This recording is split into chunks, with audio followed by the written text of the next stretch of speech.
Hello, everyone. Janine here from the Book Publishing Academy. Welcome to our newest episode with Miss Abigail Barsana, who is an author, a podcaster, a blogger, entrepreneur. Like she does it all. Welcome. Thank you so much. Thank you for having me. I am super excited to finally have you on the podcast so we can chat a little more about what you've been up to. Share a little bit with everyone. Who is Abigail? Oh my God, I'm a hot mess. That's what I am. But hot messes make for good books. So Yes. yeah, I just started. I've always written all my life. I feel like everyone that writes a book has like a long like history of writing, but I've always liked to write. I majored in journalism in college, but it was then that I realized that I don't like to do any type of structured writing. And then shortly after that, because I'm old, the the blogosphere was popular, and I was like, okay, a bunch of people told me to try it, and so I did it. And it was like during that time that like I realized like, wow, people will actually read things that I write. And then long time coming, but about like a decade later, the plan was always to write a book. I lack a lot of focus and discipline, so took a decade, but I feel like it happened right on time. But yeah, a decade later, thanks to like a good community that included the Book Publishing Academy, I finally wrote the book. Yeah. I love it. So, what do you write about? Oh, so if you ask other people, they probably say sex, which is true. But I think there's a lot of love, relationships, and when there's love in relationships, it in turn has you writing about sex and a lot of mental health issues because the relationships be putting you through a ringer. So I would definitely sum it up with, love, relationships, sex, mental health, and then just kind of all the things that happen in life that happen in between. I love that. So, Mhm. just curious, when you started your blog, because I do remember, I would say about 10 years ago, blogging became Mhm. like the thing and Yeah. vlogging, right? But Mhm. when you started your blog, how did you overcome like any barriers with like vulnerability, or did you have any? It's weird because I'm really shy. I think a lot of people are surprised when they like meet me in person after reading my blog. They're like, "Why are you so quiet and awkward?" But it's just kind of like it's just the initial introduction that I'm really awkward. But then once like we've said hi, then I'll just start talking about like I don't know, like anal sex and just like random things like that. And so my TMI threshold is pretty low. So I don't know if it's just because I don't have any like siblings. I'm like an only child, so kind of blogging was just kind of like my way to talk to the world and to make friends. It's blogging, like writing is really good for like introverts because I oftentimes don't have the words or like the in person um guts to like talk to people or go up to people. So blogging is kind of like a pre-introduction almost. So I didn't really have that much, like there's not very many things that I won't talk about. So if there is something that's going on in my life and I don't talk about it on the blog, then it's really, that means it's really, really something close to my heart. Because if you Yeah. read the blog, there's I talk about almost everything on there. I know. I so when I had the privilege of like reading through her book and yeah, there were some touchy subjects about sex and I am very like open. I love to talk Mhm. about it. I'll share memes or videos and different things, obviously to my close friends. But Mhm. I was just like, oh my God, I wish I could be like that where I can like write about it, you know what I mean? Uh-huh. And not feel that, well, because sometimes there's a stigma with women that talk about or Absolutely. talk about sexual experiences. We get categorized as certain things. So there's always been this part of me that's like, you have to act a certain way and be, whatever, Mhm. whatever. But I love that about No, you. for sure. I sometimes I'm like, maybe you should reel this in, but you know what?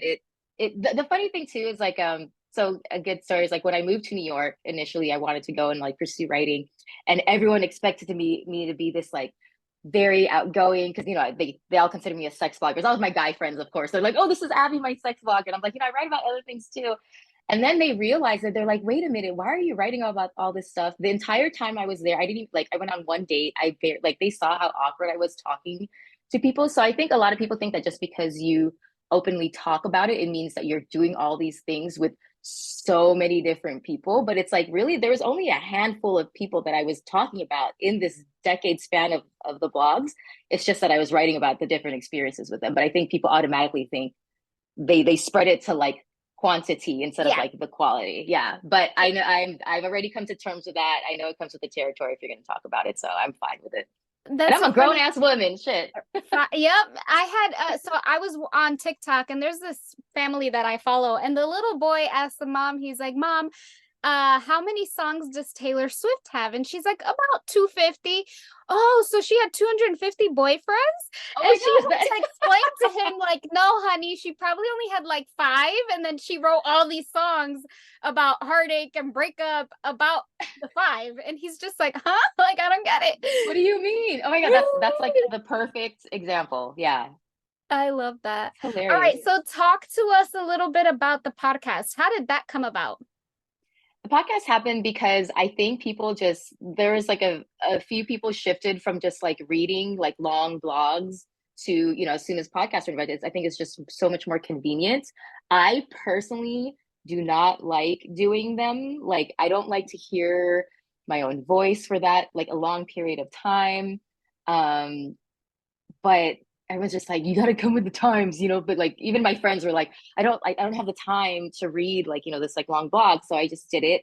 I don't regret doing it at all. It's a lot of work, especially because I was just doing all the editing. And again, like, I like to write. There's a reason why I like to write. It's because then I don't have to talk. But I think I started it maybe like towards the middle to tail end of the pandemic. So I did really enjoy it because it was like a really good way to just have face to face contact with other people and to just kind of get to know sides of them that I didn't already know. And then when I would put the episodes out, it was just another way to get other people to listen who may not have had the time or normally like read a blog. So Mm-hmm. yeah, it was peer pressure. That's what it was. And then the name of the blog, Girls Are the New Boys, right? Yes, and also the same name of the podcast. Yeah. Podcast. And what's cool about podcasting though is that you can there's people that you don't probably even know that are probably listening. Like when I look at my stats, I'm Yeah. like, New Zealand, how did so you know Yeah. what I mean? Like, where's this person that's listening in? So it's always a good way Mhm. to like promote yourself on a broader Mhm. scale than just because there's people that are randomly looking in those apps looking for Mhm. something new to listen to. You know what I mean? Yeah, I'm one of those people. So yeah, I definitely know they exist. Yeah. And so, okay, so Abigail had reached out to the Book Publishing Academy because she was interested in taking her blog, creating a book. Walk us through that process for you. Mhm. What ultimately made you decide to take that leap of faith and say, okay, it's time for me to write this book? Well, like I said, it was like a decade. I had planned on writing a book like all my life, ever since I was little. And there's me when I make like really important big decisions, it's funny because it's never anything significant that happens. It's not like, I don't know, like, God forbid someone dies or something really tragic or really like important happens. It's just kind of like, you know what? I think I'll do it today. Like I remember I had planned like as soon as I graduated high school to move to New York. And I kept saying, okay, in 5 years, or when I say this, when I do this, today. And then like maybe 10-ish years later, I literally just went on vacation, one of many vacations there. And I came back and I was like, I think I'll move now. So it's the same thing with the book. I will say shout out to Ralphie. She was talking about her experience, and I was like, you know what, I really need? I basically need someone to just like light a fire under my ass and tell me what to do. I'm very like, I don't have the discipline, but especially if I'm paying someone, I'm like, okay, girl, you better, get your money's worth. So that was definitely a huge thing. But even then, and this, like, I had planned to publish 1 year, and then that ended up happened the next year instead. So even though I started, it was still the timeline was a little bit shaky. But I would say the things that really helped me push along was just like the community and like hearing other people's stories. And it wasn't like I think what was really great about the group of people too, it wasn't like there wasn't like a jealousy or like, oh man, I have to do because it was like it was like honestly when I would listen to the calls, I would be like, oh my God, that's so cool. Like I can't wait to do that too. And it was really cool to hear other people's stories.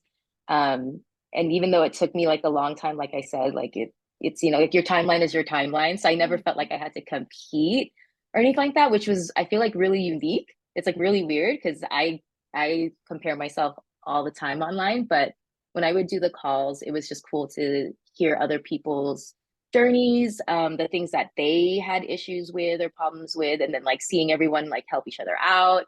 Um, and yeah, and everyone also was on different timelines. So that like made me feel like, okay, this is all normal. Mm-hmm. This is all good. Yeah. What I loved is that yeah, we started working together. So I would hold her accountable like every other Friday, see where she's at. Some weeks were great progress, some weeks were no Hmm. progress. And then we had a period of like, I'm just gonna kind of step back a little bit. I don't know about this. Hmm. And there was a period of that. And then out of nowhere, she's just like, okay, I'm ready. And I'm like, wait, what do you mean? Like, you've been on a little break. And she literally was like, I'm ready. I got the book cover. I got this. And I love when that happens because you It's guys so catch me funny. by surprise. Hmm. And so she finally was like, okay, I'm ready. I have this, I have that. And we had like one final phone call and it just happened. And it happened on Yeah. your timing. Nobody had to tell you when to do it. It was when Abigail was ready.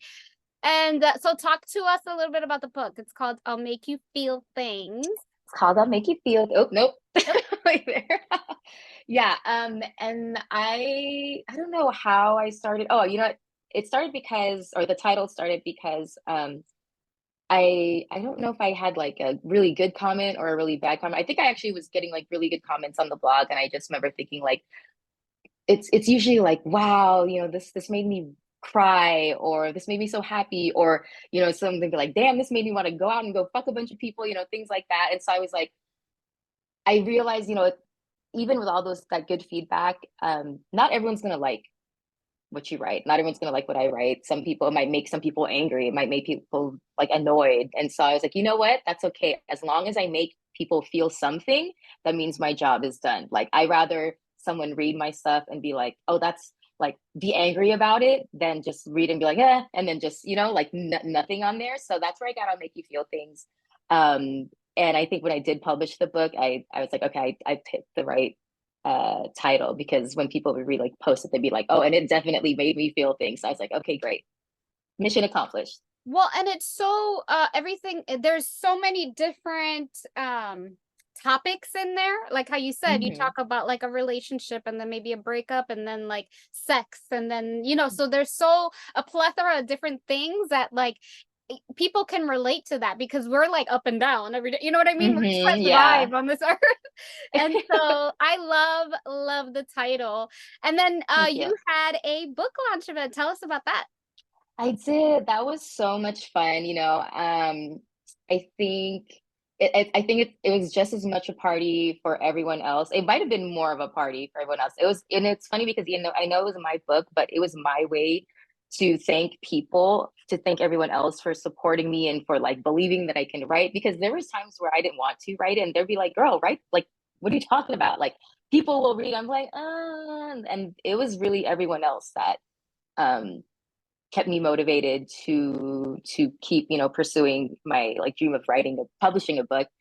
And it was, you know, I'm not married, I don't have any kids, so it was probably one time so far that I was able to get like everyone like most of the people that I really love that have supported me in like in the same room at the same time. And I said it during like I did like a little talking session, and I told them I was like, you know, I'm really glad that we all got to be here um on like a joyous occasion, because usually it's because, you know, someone there's like a funeral, you know. So I was just really, really happy. And I can honestly say it was like I had probably never felt more supported or Hmm. like loved by one collective of people at like in one time. Like I would like if I exploded like that day, I would have been fine for the rest of my life. Like it was really fun.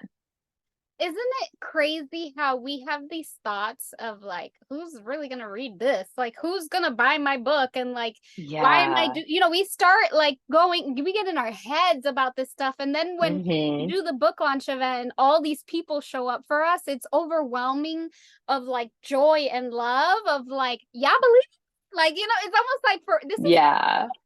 like, Yeah. it's a crazy feeling. It's great. Yeah, like I remember like when I was just like I literally had no, I know everyone says this, but I literally had no expectations. Like I didn't want to put it on Amazon because I didn't want like, because I'm an artist and I'm sensitive about my shit. And, you know, like it was never, I just wanted, I literally, it was just like a check, something on my checklist.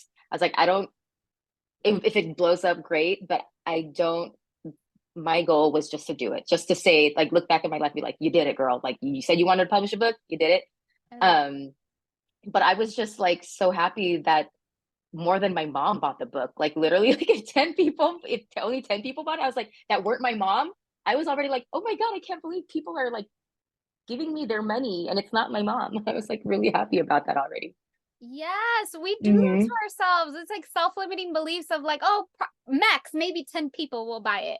And then I when know they it's show up silly. for us, it's like, what is happening here? You know, it's so but again, I think it goes back to like our own mindset. Like, why do we not believe that we are worthy of all of these people loving on us and I know. supporting us? I don't know. When you find out, you tell me because I Girl, I haven't still figured don't it know. out yet. Still trying to figure That it out. that's another podcast episode. So tell me, what is next for you? You've checked off blog, Mhm. podcast, book launch, book event. I do. I definitely want to write at least one other book. Um, but honestly don't like, you know, like as soon as I know that book published or launched like earlier this year. And after that, I just had no brain cells to do anything. I was like, you know, I don't want to read or write anything for like at least a month. And then I've just kind of been like honestly just coasting and like doing like my, you know, my regular 9 to 5. But I think like as with, you know, most things like that I said, like big important decisions in the past, like I don't think there'll be any big event that happens, but I know eventually like I'll get back in the writing mode. I think you know this too. Like sometimes like for me, it's either I have writer's block or I have so much to write about that I get like a log jam and there's like all of this information like flooding, but I can't like focus it out. So then it's just like stuck. And that's where I am right now. Like there's so like we've had these conversations offline. So many things are happening in my life that I could definitely like I'd have a lot of content. I just everything is just so messy up here that I there's just no way to filter everything out. But I definitely do want to write another book. I was actually talking with someone. This is a project that I would like to attempt, but again, with the self-limiting beliefs, is to write a kind of like a script for a trailer. Um, but it's just something so foreign to me. But I think to even just try it would be already out of my comfort zone and just like a nice little challenge. So we may or may not be seeing that coming up once I gather my remaining brain cells together. But yeah, aside from that, to be completely honest, I'm just trying to take care of my mental health and pay the rent, like honestly. In a day by day. But you know what? As Yeah. creatives, that's pretty normal. Like Hmm. also have like these high moments of like go, like I'm ready. I'm Hmm. building websites and books and courses and we're podcasting, we're doing all this stuff. And then it's like sometimes you crash and you're like, I could Yeah. hibernate and not talk to people and just watch Netflix and TikTok. And Yeah. but those moments are good too because it's really difficult to stay up like or stay at least consistent all the time. We need time off Yeah.